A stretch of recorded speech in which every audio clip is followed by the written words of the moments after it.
When people find out that I'm a constitutional law professor, the question they ask me most often is, why isn't anyone doing anything about ICE? ICE has been trampling on Americans' rights extensively in recent months.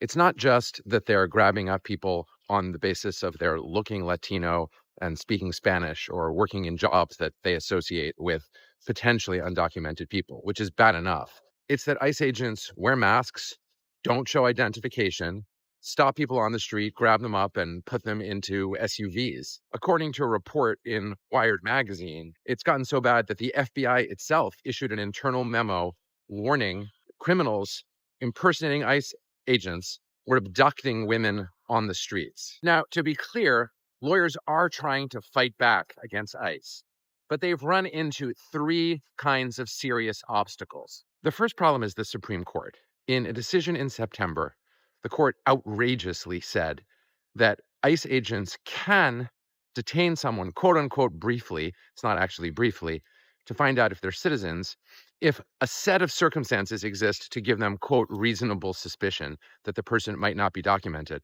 And that might not sound that bad on the surface, but it's actually extremely bad because the court then went on to say, in a short opinion by Justice Brett Kavanaugh, that if a person is speaking Spanish and looks like they're Latino, that might be enough as part of the totality of the circumstances to detain them. Now, that's a total violation of our basic equal protection principles. There's no way you could arrest somebody on the basis of their racial or ethnic profile. And yet the Supreme Court has said that that's permitted to ICE agents.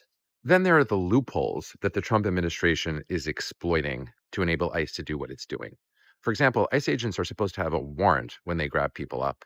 But there's a provision of the law that says if they have reason to believe that you might flee and not be able to be captured by them, then they can grab you up without a warrant. There's also no law that explicitly says the ICE agents have to identify themselves. There's no law that says they can't wear masks. And so the Trump administration is taking advantage of these loopholes to perpetuate policies that nobody ever imagined would be in place previously in the United States of America. Finally, there's Congress. Congress could simply pass a law prohibiting ICE from doing the things that it's doing. They could say that they can't stop people on the basis of racial or ethnic profiling. They could say that ICE agents have to identify themselves.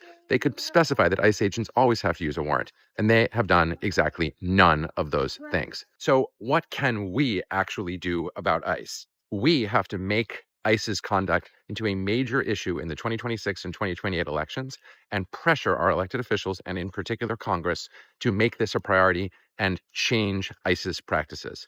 If we don't do that, nothing is going to change.